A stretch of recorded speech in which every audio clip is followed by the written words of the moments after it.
Imagine a world where every outcome, every event is merely a product of chance.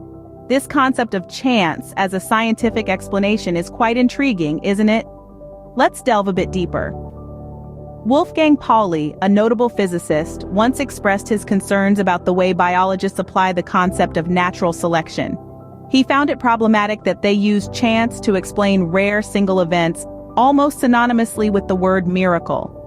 This misuse of chance seems to dodge the concept of purposefulness, and thus, in his view, becomes irrational. It's as if chance has become a placeholder for ignorance, a go-to explanation when the real cause eludes us. But is this really what chance implies in the context of evolution and biology?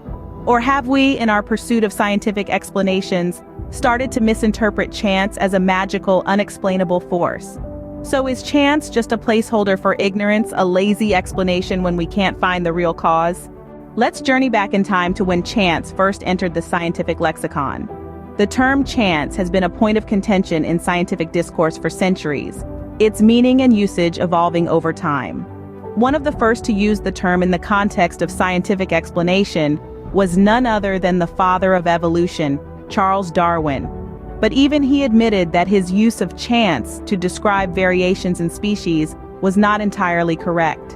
It was, he said, a way to acknowledge our ignorance of the cause of each particular variation. As we move through the timeline, we find a shift in the way chance is perceived. It began to take on a life of its own, personified and treated as a cause in itself.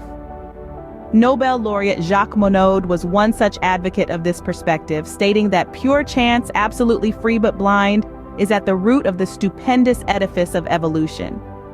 Yet this interpretation of chance as a cause rather than a placeholder for the unknown has been criticized as being more of a religious explanation than a scientific one. Robert C. Sproul, a noted theologian, pointed out that by calling the unknown cause chance for so long, people have started to forget that it was merely a substitute for the unknown. The assumption that chance equals an unknown cause has, for many, transformed into chance equals cause. This personification of chance, as biophysicist Donald M. McKay pointed out, is an illegitimate switch from a scientific to a quasi-religious mythological concept. But as the scientific community grappled with the concept of chance, it was also wrestling with the idea of teleology, or purpose in nature. Darwinists, in their appeal to pure chance as a cause, were trying to avoid teleology, purpose, and/or design in nature. Yet, as biologist J.B.S. Haldane famously stated, teleology is like a mistress to the biologist. He dare not be seen with her in public but cannot live without her. As we see, chance has been tossed around quite a bit, but has it landed on a solid definition yet? Fast forward to the present, where chance is still a hot topic in scientific discussions. The concept of chance has been closely examined and critiqued by many, including Donald M. McKay. He pointed out that the personification of chance, treating it as a causal agent, is a shift from a scientific concept to a quasi-religious mythological one. Similarly, Stephen Talbot humorously illustrated the reliance on chance in scientific explanations, suggesting that the insertion of something random occurs in the midst of detailed, purposeful biological processes is as wishful as appealing to a miracle. The struggle here is to avoid design in nature, specifically teleology, the explanation of phenomena in terms of the purpose they serve, rather than the cause by which they arise. Michael Egnor emphasized that to deny design in nature, one must deny purpose and/or teleology. But this is where it gets tricky for biologists. J.B.S. Haldane, a British geneticist and evolutionary biologist, cleverly noted, "Teleology is like a mistress to the biologist. He dare not be seen with her in public but cannot live without her." This constant tug-of-war between acknowledging and denying purpose in biological explanations came to a head in a 2020 study by Annie L. Crawford titled "Metaphor and Meaning in the Teleological Language of Biology."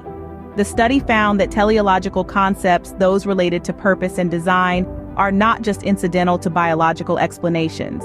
They are essential. Without them, the explanations lose meaning and explanatory power.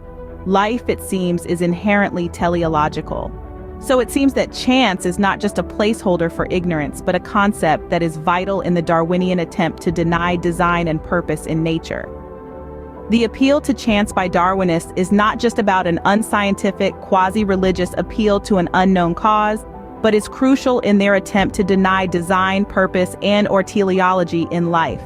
In conclusion, the appeal to chance as a cause by Darwinists is just as much of a religious claim as the appeal to a miracle is. In fact, the appeal to chance is more irrational and unscientific than the appeal to a miracle is. This is because a miracle is an expression of divine purpose, whereas to appeal to pure chance is to, in effect, appeal to pure chaos. And scientific explanations, if they are to have any real explanatory and predictive power, simply can't be based on pure chaos as an ultimate cause.